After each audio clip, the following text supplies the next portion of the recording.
I am Aliza Sherman, the CEO. Welcome.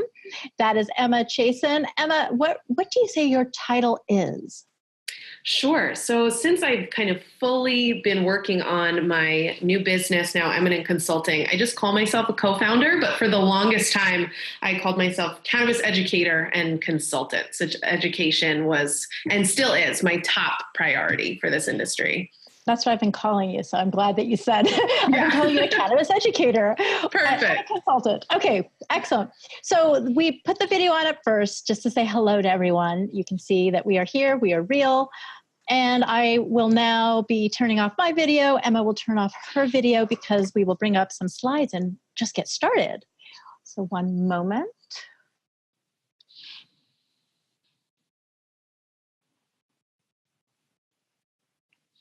All right, this is the tricky part, folks. Let's do it. And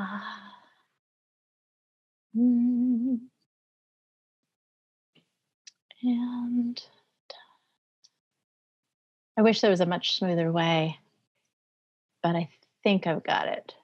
Ta-da! All right, everyone, we're going to get started. We're Ellementa. I'm going to explain a little bit about our company. I want to first thank Highland Pantry for being part of the presenters for this podcast, and I'm sorry, this webinar.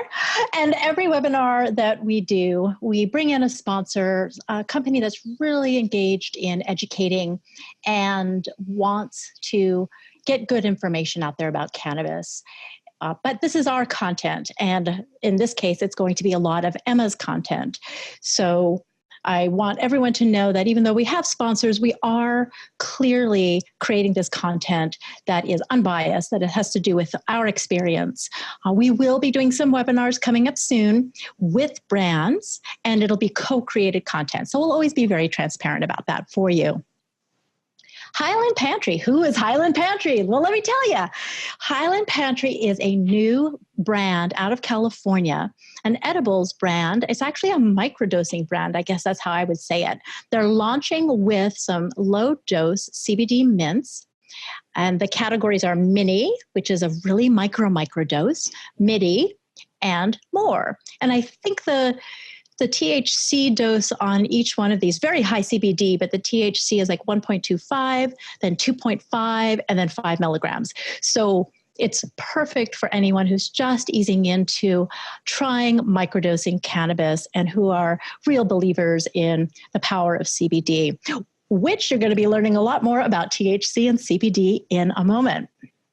Our goals today are, most importantly, to empower you with better information about cannabis for health and wellness, but also we wanted to introduce you to Ellementa, what we're all about.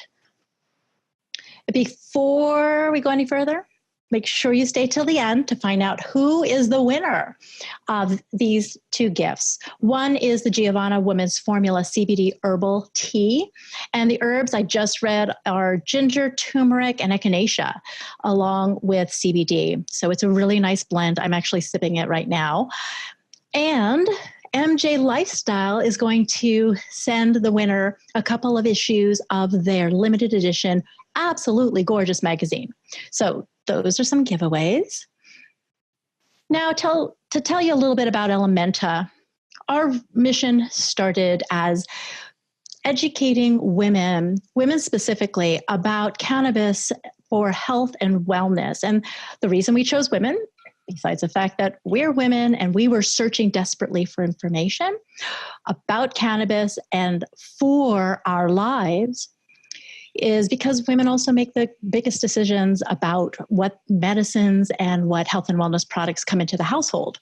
So it's smart to reach out to women. How do we do this? We find you in your local city. We partner with local women who help us organize monthly gatherings. They're intimate get-togethers. These aren't big galas. These aren't workshops. These are women's wellness circles where we sit around and just speak openly about cannabis, share experiences, and learn from experts.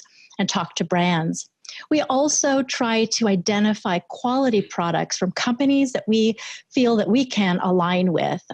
If you're like me, you read labels. If you're like me, you want to know who that company is that you're buying from. And so we do a lot of that legwork for you and work with some pretty awesome brands. And then we bring that information to you. We also develop content very specific to women's lives.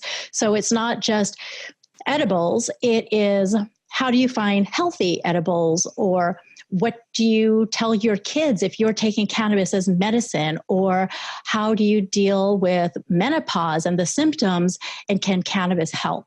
So a lot more specific to women's lives.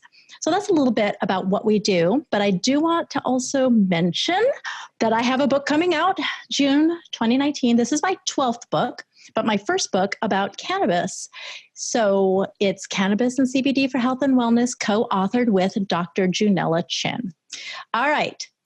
That's the commercial portion of the program. Everything else from here on out is going to be chock full of great information. So first I want to know what you don't know about. A poll is going to pop up on the screen. And, oh, there it goes. Which of these cannabinoids do you know least about? And yes, you can click on that and let us know. I'm not allowed to vote, but I would tell you my answer. I don't think that's cheating. CBDV. In fact, Emma asked if I would add that on to the presentation today. And she said, there's good research about it. And I said, I never heard of it. So I'm going to be learning something too. I was like, really? No, I'm excited. I'm glad you added it on. Oh, excellent. And then you sent me the chemical structures, the diagrams for all of these cannabinoids. These happen to be some of the most well-known cannabinoids. And I looked at it, I thought, oh my gosh, they all look alike. They really do. They're so similar in structure. And I mean, I use that reference all the time because online it's really hard to find, just going through kind of Google images, what compounds are actually structurally correct or not. I know. Well, I was having a really hard time figuring that one out, but we got close. Hey, all right. So everybody else is in the same boat. CBDV. Can't wait to find out more about that. Okay, on to the next thing. This is now your moment, Emma. Tell us a little bit about your background. Sure. So hi, everybody. First off, thank you, Aliza and Ellementa, for having me on. I'm super excited to be here and talk to you all about cannabinoids. My name is Emma, and I am the co-founder of Eminent Consulting, which is a global cannabis education and industry consultancy firm. I got started in cannabis about 3.5 years ago, and I was coming from a very scientific, rigorous research background. So I had studied at Brown and was able to devise my own curriculum within the biology program to really look at the pharmacognosy of medicinal plants. So the way in which those compounds in medicinal plants work with our human physiology. Unfortunately, I never got to study cannabis formally, but I did study it a lot on my own time and read as much literature as I could about it. And then once I graduated from Brown, I went on to work for the Brown University Oncology Research Group, where I helped to coordinate clinical oncology trials nationwide. Thought that was going to be my way to kind of pull in plant medicine, pull in cannabis. Unfortunately, experienced the cancer industry as a very for-profit industry, and it disturbed me. And so I left after a few months and moved across the country to Portland, and serendipitously fell into the cannabis industry and just found that I had a real knack for being able to explain the scientific elements of cannabis, be able to predict experience for people in a way that really made sense to everybody, even if those people didn't take biology since they were in 7th grade. And so since then, I have been on a journey to bring scientific information to not only the industry professionals, but also the lay community, the consumer population. I believe that everybody should have access to good, reputable information about cannabis, its compounds, and the way that it could potentially help you. Well, excellent. So our topic is cannabinoids, and I just want to remind everybody, we're not medical professionals, so anything we say today is not medical advice meant for you. We're just sharing anecdotes, personal experiences. We're sharing, well, Emma's going to be sharing a lot of scientific knowledge in layperson's terms for the rest of us. And let's get going. So to get started, I'm just going to ask you, Emma, how do you explain the endocannabinoid system in sort of the simplest terms for someone who doesn't know what it is? Sure. So the endocannabinoid system, I like to first draw the analogy of oil to the Tin Man. So the endocannabinoid system is like the oil to our Tin Man, to the rest of our body, to all of our other body systems. Our body is an incredibly complex machine with many different systems running constantly to keep us alive. And ultimately, the body's goal is to maintain something called homeostasis or balance. And the endocannabinoid system, it's not connected to one organ per se, but it is comprised of many different receptors and signaling molecules and enzymes that actually interact with all of our other organ systems in our body to help bring everything into balance. Homeostasis, balance. I definitely have heard that. And I have to admit, I've never heard the oil to the Tin Man analogy. But I do get that. You know, it's interesting. When you talk about the way that cannabis can affect you, or even just CBD, it sometimes actually feels like a nourishing relief to the body. Like your body is starved and something within the cannabis plant is feeding and nourishing your system. Like you can almost feel that sometimes. Yes, exactly. And that's, I mean, there is a theory of clinical endocannabinoid deficiency syndrome because our body does make its own endogenous cannabinoids, or it's supposed to, but unfortunately, due to the immense amount of stress that the entire human population is under almost constantly, or our endocannabinoid levels are fairly low. And so to supplement with phytocannabinoids like THC and CBD does provide that sense of like, relief to the body. Excellent. Well, let's kind of go a little bit deeper now. And you've mentioned phytocannabinoids and we've talked about endocannabinoids. So what are cannabinoids and what's the difference between phyto and endocannabinoids? Sure. So cannabinoids are a general term. They are an umbrella term for just a class of secondary compounds. And when I say secondary compounds, I mean any compounds that are really designed to help protect the organism. And so when we talk about THC and CBD, we call them phytocannabinoids because they are cannabinoids that are derived from a plant. Anytime you see that prefix phyto, it means from plant. And with endocannabinoids, endo stands for endogenous, which means that our body makes it. And so we do make our own endocannabinoids. Anandamide and 2-AG are two examples of those. But unfortunately, they do get depleted when we are stressed or when we are sick. And the way that our brain responds to stress is really crazy. It still activates a very primal part of ourselves where reading an email, we can feel stressed, but our brain interprets stress from an email as the same thing as stress from running for our lives from a tiger. And so our body is constantly in this state of just almost shock level due to stress. And it creates this enzyme in our body called FAAH when we're in stress.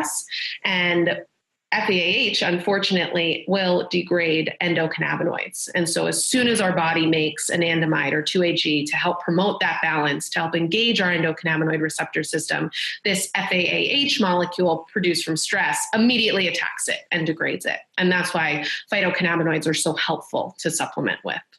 And phytocannabinoids or phytocannabinoid-like chemical compounds exist in other plants. So echinacea, for example, has them, and then cacao, black pepper. These are all plants and they all contain cannabinoids as well. So anandamide you mentioned is, and I've heard that called the bliss molecule. So when we naturally produce anandamide, that gives us a better, more positive feeling internally. But cannabis can also, does it stimulate or does it mimic? What does it actually do? Sure. So the phytocannabinoids do mimic a lot of the functions of the endocannabinoids. They're also very, what I like to call promiscuous compounds. So they like to not only engage with the endocannabinoid receptor system, but they engage with many other receptor systems in our body. So serotonin, opioid, hormonal, so many different receptor families that help to modulate for many different physiological reactions, such as anti-inflammatory, analgesic, anti-anxiety. And that's why the cannabinoids, the phytocannabinoids from the cannabis plant, have such high medicinal potential. So we're going to get into a little bit more of that in a moment. I do want to mention another compound in the cannabis plant, another element of the plant, terpenes, because terpenes, my understanding is not only can they affect how we feel, so they're interacting within our bodies and our brains, but they can also affect how the cannabinoids act as well. So can you explain terpenes a little bit? Absolutely. So terpenes, they are the aromatic compounds found in all plants, almost all plants, meaning that they give plants their smell. They're these little teeny tiny lipophilic or fat soluble compounds that will go right up into your olfactory system, and you will smell them. They're quite pungent. But when they are in plants, they are produced to help protect the plant. So they are part of the defense molecules. Therefore, they have a ton of their own specific physiological properties that are linked to each one of them. And again, I like to use analogies because I think it's a really great way of understanding it. But when you break open a citrus fruit and you get that little bit of euphoric lift, that's because of a terpene in there called limonene, also abundantly found in cannabis, that actually binds to your serotonin and dopamine receptors, causing you to feel uplifted or happy. Same idea with the most common terpene found in lavender, linalool, which when we smell lavender, we mostly all have that experience of just like, total relaxation. Mm-hmm. That is linalool doing its job. And that is also found in cannabis as well. And so when we look to terpenes and cannabinoids and the way that they work together, there are absolutely synergisms, we call them, meaning that the effect from the terpenes and the cannabinoids combined together is actually more than the additive effect. It's a multiplicative effect where the terpenes are not only helping the cannabinoids better absorb into the body, but they're also having direct actions on different receptor families to modulate their own physiological responses. Wow. Well, it sounds really complex, but you actually make it sound a lot more clear than even I have been able to speak about this. So this is helpful. I'm learning a lot. I appreciate it. Good, of course. So one thing I also want everyone to think about is we're talking about plant medicine. Yes, there are manufacturers now that are starting to develop more processed forms of cannabis. You can get oral sprays, you can get breath strips, you can get tablets. So there's a lot of different forms now. But when it comes down to it, it's the plant. It's the plant that we're talking about. And we're looking at the compounds within the plant, cannabinoids right now specifically, but just keep that in mind. This is a plant that we are talking about. And while there's a lot of science behind it, it's not always an extremely exact science. So when we begin to talk about the different things that different cannabinoids can do, just again, remember that it's not exact. And it does take a lot of testing and trying out on your own or with some guidance in order to figure out what cannabinoids are right for you. So, Emma, there's a lot of things. You mentioned some of the relationships between the cannabinoids. Here is a chart that talks about the different stages, I guess, or forms of a cannabinoid in the plant. And then when it's heated or when it's aged, what happens with it. Can you just speak a little bit to the different forms of the cannabinoids as they are found in the raw plant versus when you're smoking or vaping, et cetera? Absolutely. So we'll start with the mother cannabinoid or the stem cell cannabinoid, which is CBGA, cannabigerolic acid. And it's important to note that in the actual plant material, all of the cannabinoids exist in acid form, which means that they have an extra carboxyl group on their molecule. It's COOH, it's designated as. And in the acid form, the cannabinoids can still absolutely have an effect when we consume them. However, they won't have a psychotropic effect. So they won't get us high, but they still have been linked to certain anti-inflammatory and analgesic properties. So we start with CBGA, and then CBGA in the plant will differentiate into either THCA, CBDA, or a combination of the two. It can also differentiate into CBCA. However, there are no genetics currently on the market widely available that have a dominance of CBCA. And so we get type 1, type 2, and type 3 cannabis, which type 1 is THC dominance. Type 2, I'm pretty sure, is a mixed ratio of THC to CBD, and then type 3 is CBD dominant cannabis. So once we then take home that plant material, we purchase it, we, some of us unknowingly actually conduct a reaction, a decarboxylation reaction. Whenever you heat your plant material or you put a flame to it when you smoke a joint, you are decarboxylating those cannabinoids. And that means that you are removing that carboxyl group from the molecule that denotes it an acid. And by removing that carboxyl group, it greatly increases the likelihood that those compounds, those cannabinoids, will bind to our endocannabinoid receptor in our brain and cause a psychotropic effect. It increases the likelihood that it will mediate or modulate some physiological signaling. And so THCA turns into delta 9 THC, which is our active form, quote unquote. It is the form of THC that will get you high. Then CBDA just turns into CBD, and CBCA turns into CBC.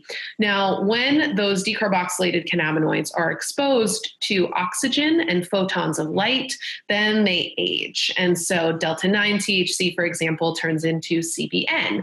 It can also turn into delta 8 THC, which is a really interesting analyte of delta 9. It's less psychotropic, so it won't make you feel as high, but it still has a lot of the similar medicinal properties linked to delta 9. So good option for people who don't want to feel that kind of intense psychotropic, or maybe are sensitive to that high, but still want the medicinal benefits from delta 9 THC. Then CBC can turn into CBL, again, when exposed to photons of light or oxygen. So that's where it's really important to make sure that you are storing your flower in airtight amber glass jars or something of the like. Got it. So be careful how you store your flower. Now, when cannabis is processed into other forms, it is more often already activated, correct? It's usually not in the acid form at that stage, and it's less likely to then also age depending on the form. Aren't there forms that would maybe last longer, stay fresher longer, if you will, and don't change?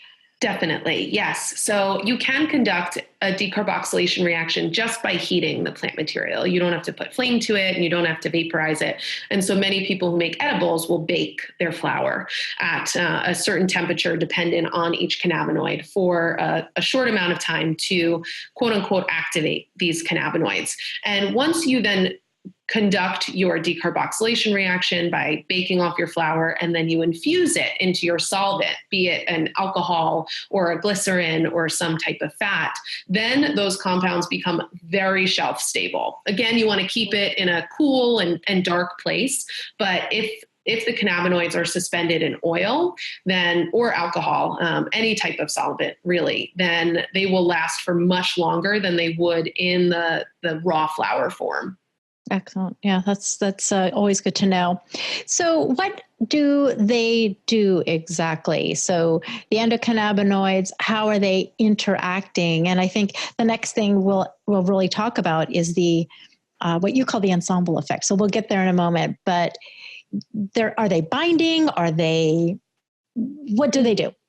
Yes. So cannabinoids and terpenes can interact with our endocannabinoid receptor system in a variety of ways. They can also interact with many other of those physiological systems in the body that I had mentioned, hence why cannabinoids are promiscuous is at the bottom of the slide. The way that they specifically interact with the endocannabinoid system is rather inefficient, actually, when we look to the example of the endogenous cannabinoids and how they interact.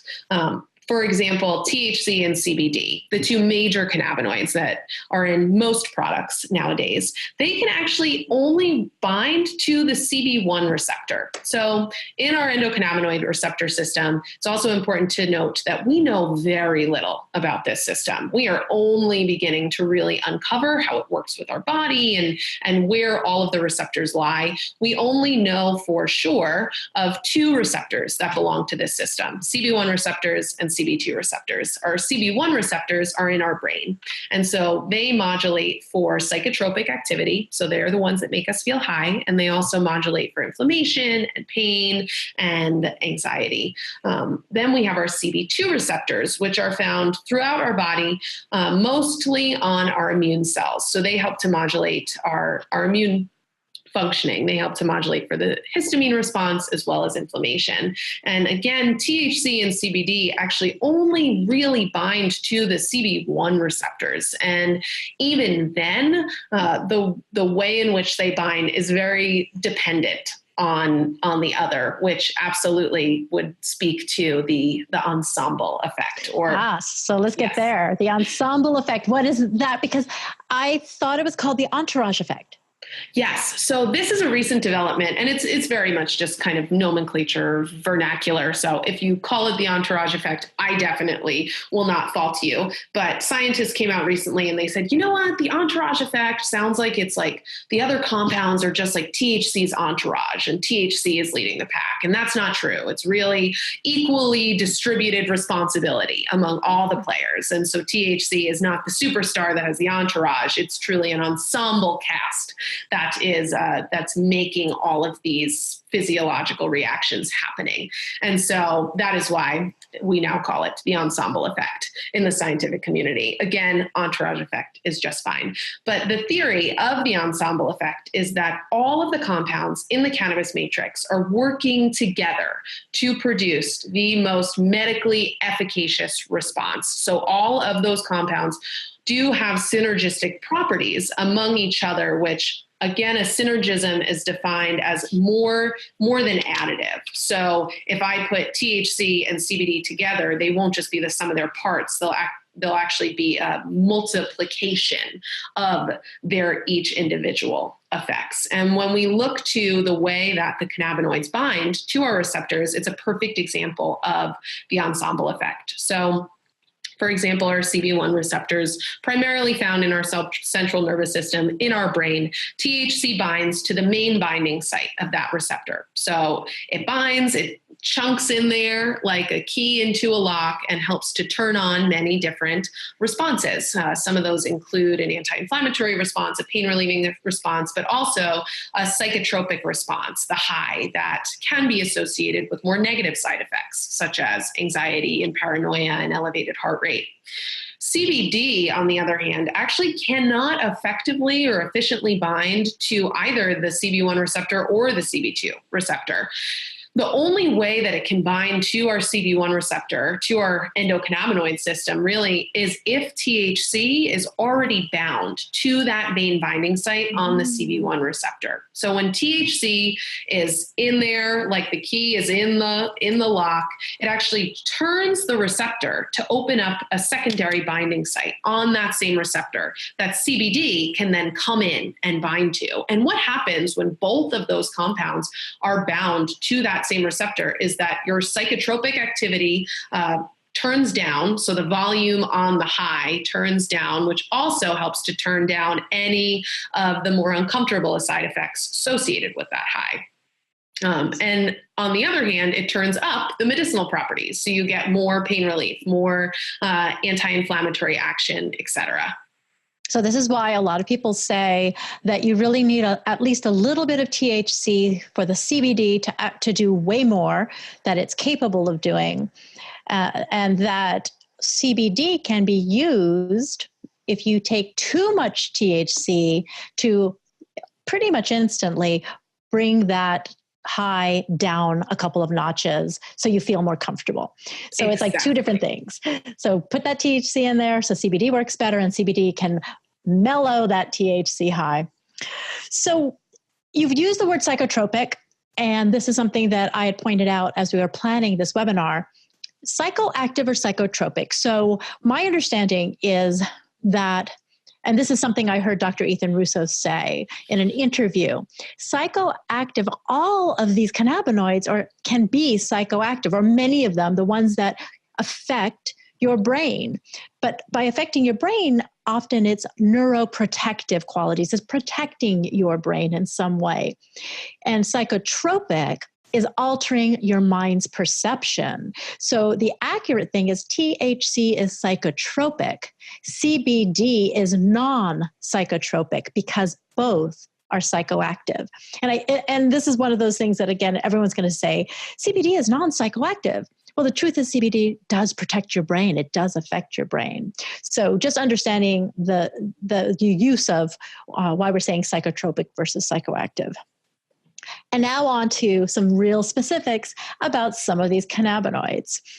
So I think I'm just going to let you loose if we just have a small amount of time on each one of them, but give us the highlights. THC, everyone thinks, okay, THC is what gets you high, the psychotropic cannabinoid. But what are some of the other things that THC can be good for in terms of health and wellness? Absolutely. So yes, THC is the psychotropic compound, and it does absolutely get you high, but also it is linked to many medicinal properties. And in a very recent study that came out, THC was actually associated most with symptom relief over CBD by quite a large margin. And this is because THC is incredibly effective, or at least we have a lot of research that points to its ability to really separate the pain center of the brain from the emotional center of the brain. And that's where pain gets stuck. It gets stuck in our body when we do have an emotional response to it. Then it becomes trauma, and that's a lot harder to get through. And what THC does effectively is it helps prevent crosstalk between those areas of the brain. And so it helps the brain to forget that it's in pain. It helps it to divorce an emotional response from pain, especially when that pain starts to become maladaptive, meaning that it's not helping us. There are two types of pain, adaptive and maladaptive. Adaptive is when you touch a hot pan, you feel pain, so you remove your hand. That's good because we don't want to keep holding on to the pan and destroy our hand. Maladaptive is when pain gets stuck in the body because of this too much crosstalk between the pain center and the emotional center. And so THC actually helps to quiet that down. It also helps to ease nausea. It's an antiemetic. It helps to increase appetite. It also helps to aid in sleep as well. So if dosed properly, THC can actually be a really wonderful medicinal compound. THCV. Now, I have heard that this cannabinoid suppresses appetite. So everyone always thinks, oh, getting high, THC, I get the munchies, I'm going to eat and I'm going to gain weight. And so it's probably not what I want to do. And yet THCV, another one of the cannabinoids, does just the opposite. Can you talk a little more about THCV? Yes. And this is not the A, this is the V. So what does that mean? Yes. So when we say THC, it is an umbrella term for many different what we call analytes underneath that signifier. So on the previous side, when I was talking about THC, really I was talking about delta-9. THC, so that activated decarboxylated form. Now, THCV is another analyte under the THC umbrella, and it absolutely does suppress appetite, especially when combined with a terpene called limonene. This combination is commonly found in Durban poison. So if you are looking to suppress your appetite and consume more THCV, then look to some Durban poison. It also does help to regulate blood sugar levels. Again, we're going to see this a lot with the many different properties associated with cannabinoids. It's all about balance here. So helping just bring our body back into balance. And it also does show promise in treating some disorders such as Alzheimer's and Parkinson's. It has been linked to some pretty incredible anti-inflammatory effects as well. And so it helps to bring down inflammation where needed. And I want to add just very quickly that the research does exist for a lot of the things that we're talking about. And the research often is not American-based research. It might be out of Israel or the Netherlands or Germany or Spain, Italy. So many other countries are allowing different kinds of research with cannabis. And just think of the kinds of things that we could do to help heal people if we had that ability to do that kind of research here. Just throwing it out there. CBD, the trendy cannabinoid at the moment. Yes, the 15 minutes of fame, though I think that she'll have a lot longer minutes of fame just because of how many body systems she can interact with. So CBD, cannabidiol, it is non-psychotropic. So it does not get you high in the same way that THC will get you high. It is absolutely psychoactive, meaning that it binds and interacts with a lot of neurotransmitters and receptors and signaling molecules within our brain. It is a neuroprotective. It helps to reduce anxiety. It's very effective at helping to reduce inflammation, especially when used in combination with THC. It's very effective at helping to reduce pain. It helps to relax muscle. So the smooth muscle of the digestive system, it helps to relax and promote digestion. It's just a really good one for some like chill, de-stress, like good mood, good feeling cannabinoid. No wonder everyone really loves that one. But here's the one that you had mentioned and that is the least well known according to everyone listening in today, CBDV. Yes, so CBDV, cannabidivarin, again, it is an analyte under the umbrella term of CBD, and really CBDV has been linked to some incredible antispasmodic potential. So CBD on its own has been linked to its ability to help people reduce the frequency at which they have seizures, so helpful with epileptic disorders. There is even a pharmaceutical drug approved by the FDA, Epidiolex, that is a CBD isolate that is approved for Lennox-Gastaut syndrome, which is specifically an epileptic disorder that most often arises in children. However, research points to the fact that actually it's not the CBD, isolated CBD compound that we know that's really regulating that antispasmodic potential. In fact, it is CBDV doing that, which again necessitates the importance of this ensemble effect, the importance of all of these compounds working together to produce the most medicinal result. And it is non-psychotropic like CBD. And so it will not get you high in the same way. Really, the most research that has been done on this compound is linking it to its potential as an antispasmodic, helping people with epileptic disorders. Interesting. CBN.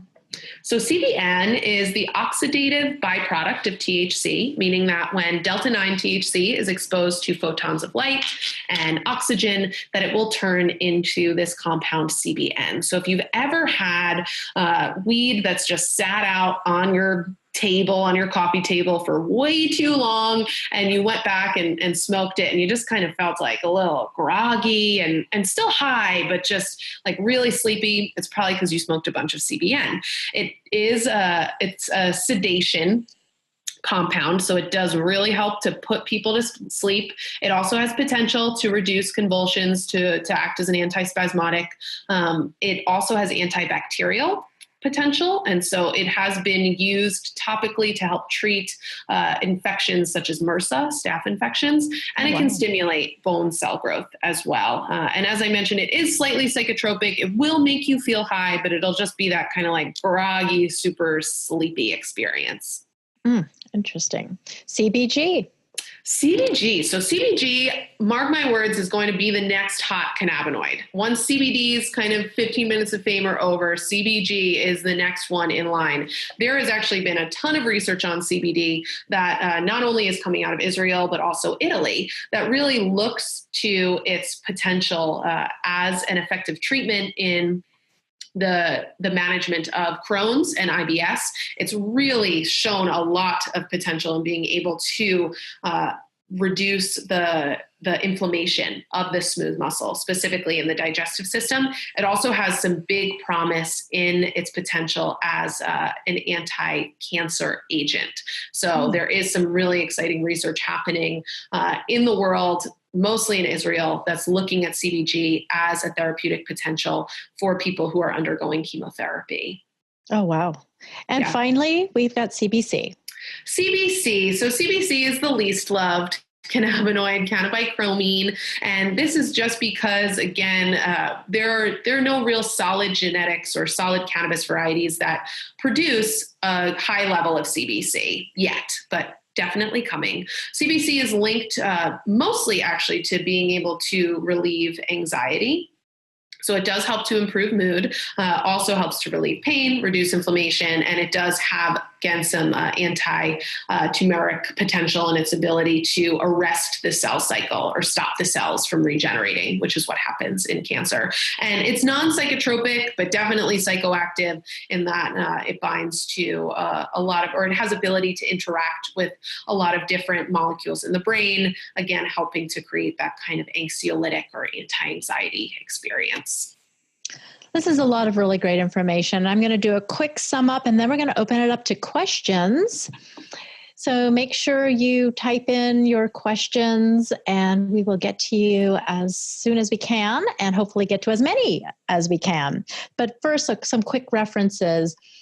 If you're looking for a sleep aid, look for the cannabinoid CBN. THC can also be helpful, of course, but if it has CBN, and I've seen a new product coming out soon, they're all over Twitter, actually, that is talking about their emphasis on CBN for sleep aid. Reducing inflammation, CBD, CBC, and THC.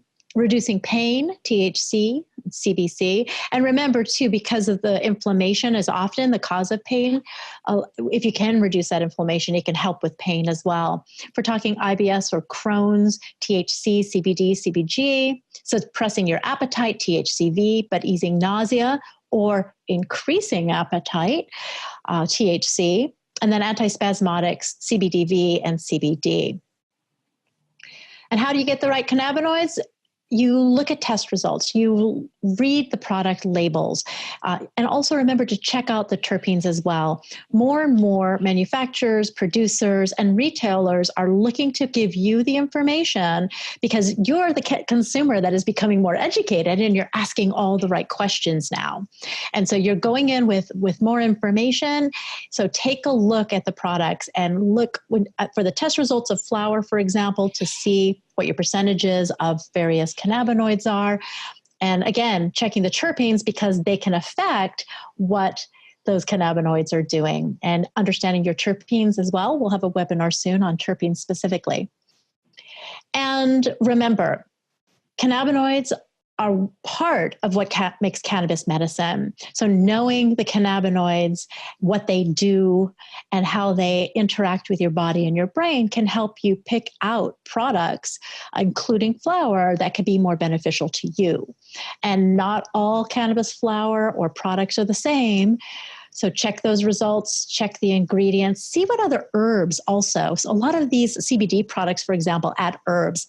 Double check the additional herbs that have nothing to do with cannabis, like ginger or turmeric or licorice or other things that might also affect how the product works for you.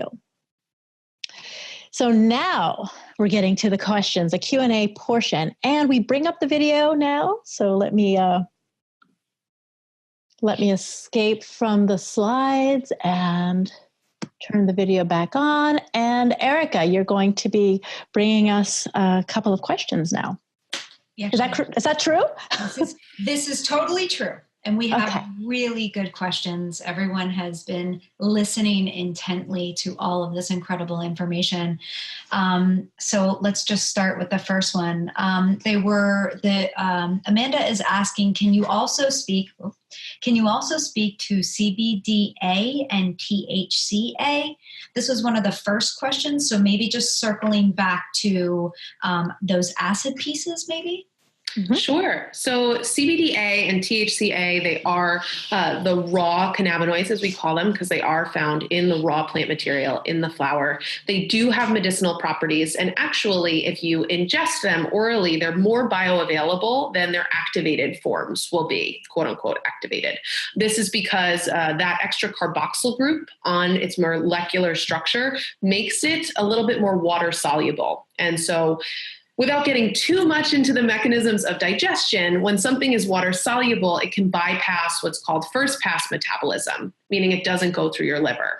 Your liver, it does a good job at protecting us, so it wastes out a lot of foreign compounds. And so if compounds don't go through the liver, you just get more of them to then absorb into your digestive system through your bloodstream. So by ingesting orally THCA and CBDA, you're actually getting more of those compounds into your bloodstream than you would if you had the activated forms.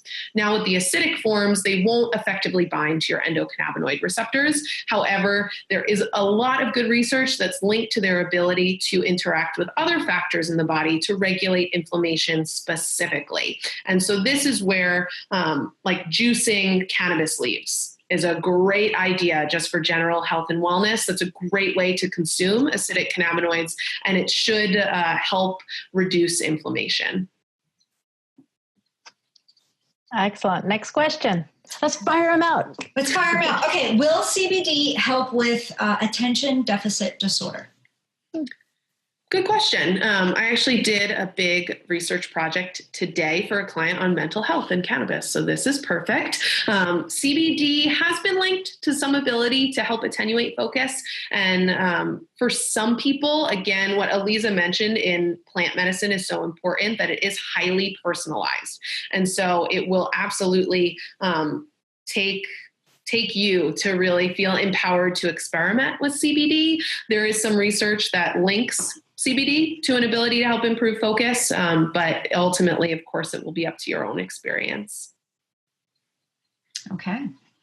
Let's see. Janet is asking, what are the best resources for finding testing results for cannabinoids and terpenes? Great question. Talk to the company that you are sourcing the product from. If you live in a state with a public access program to cannabis, then definitely go into your dispensary, talk to your bud tender, patient consultant, and ask them to see the lab results. They have to have lab results on hand to accept a product. So they definitely have it there. And if they don't know where it is or they can't show you, well, then get the company's information and email the company. Call the company. Good companies that are doing it right will share their test results. In fact, even some companies publish them on their websites. And so make sure to reach out to them. If you get a company who does not want to share test results for you, that usually means that something's fishy is going on. And there are a million other companies that will share test results with you. So just reach out, have that conversation. People are usually more than willing. Oh, somebody was asking about the Durban strain. It's Durban poison, right? Durban poison is the one that has a lot of THCV and limonene. Yes. That combination. Yep. Usually. Typically. Yes. But then go get your test results. Exactly. To make sure that it has both of those, so you're more likely to get the effect. Exactly. Somebody else had asked about what is the best ratio THC to CBD, and that is incredibly variable. There is no sort of best ratio. What should people be looking for in terms of a ratio? How much THC versus CBD? Great question. Like you said, Aliza, very personalized. So it's going to be up to you. It's going to work best for you. But I absolutely encourage feeling empowered in your experimentation. And a great place to start is around 3 milligrams of THC and anywhere between 5 to 10 milligrams of CBD. And just monitor how you feel. Keeping a consumption journal is a great way to track your own experience.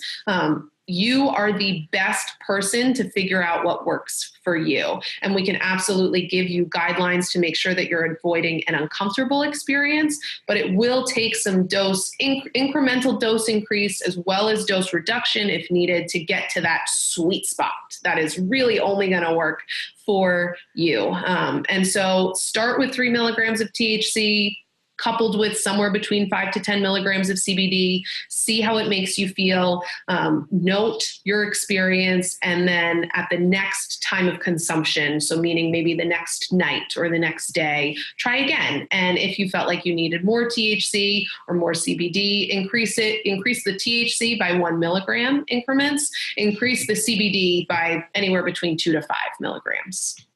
Interesting. That's a good formula to keep in mind.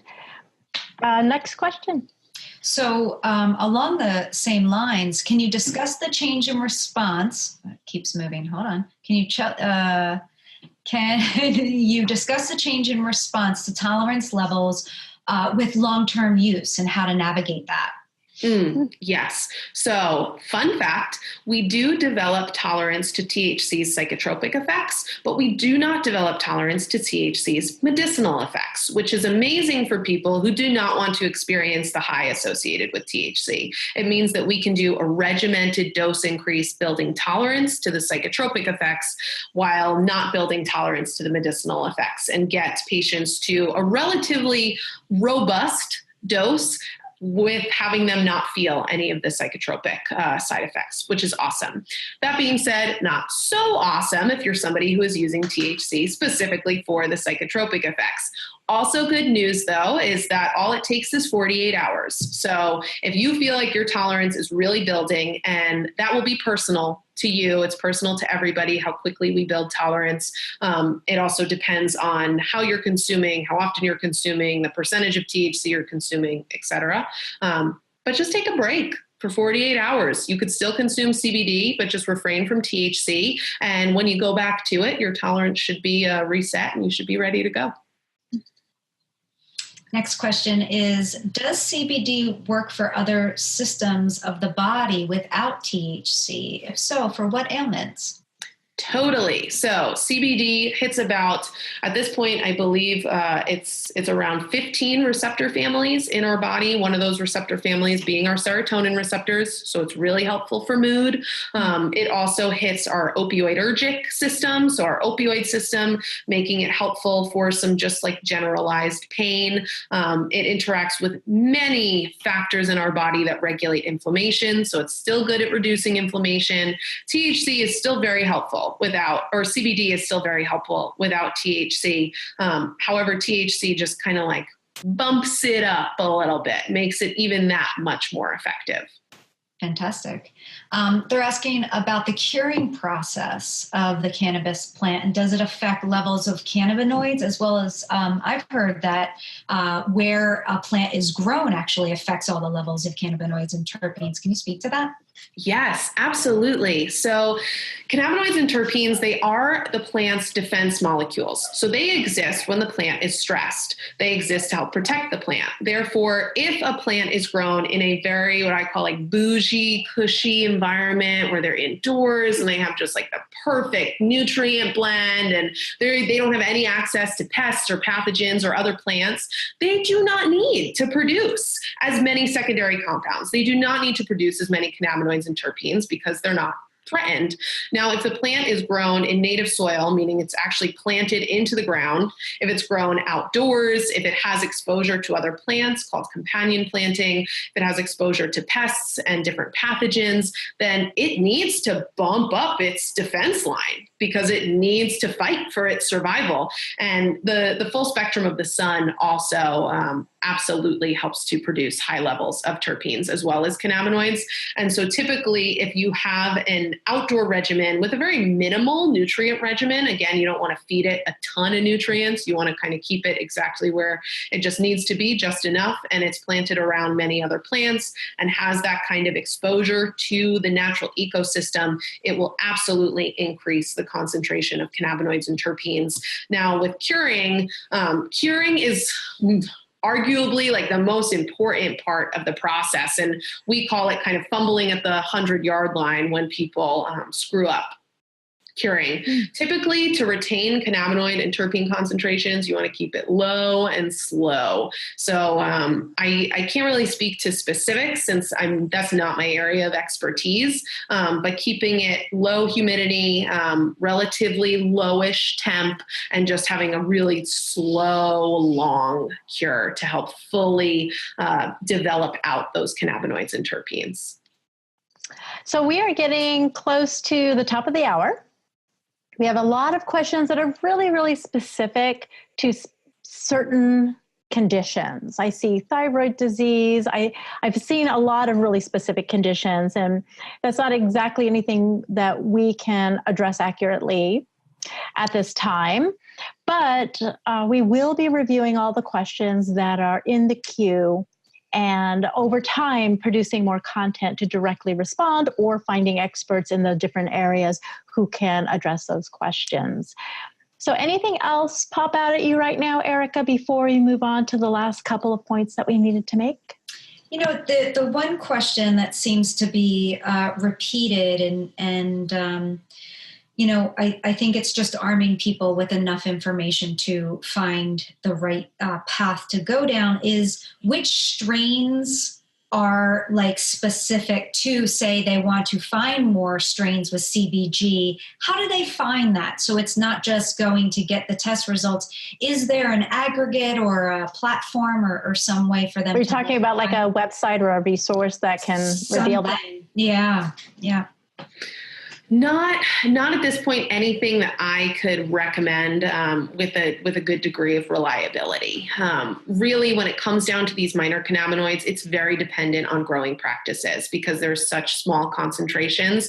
And so that's where it has to be about a conversation with your bud tender, with your patient consultant, where they do pull out that lab book and you can rifle through it and make sure that you're kind of checking out these other minor cannabinoids. Again, I pointed out Durban poison because that's like the one strain that typically has that THCV. There are also strains such as Jack Herer and Dutch Treat. The more like it's the smell comes from a terpene called terpenoline. It gives that like really like pine sol cleaner scent.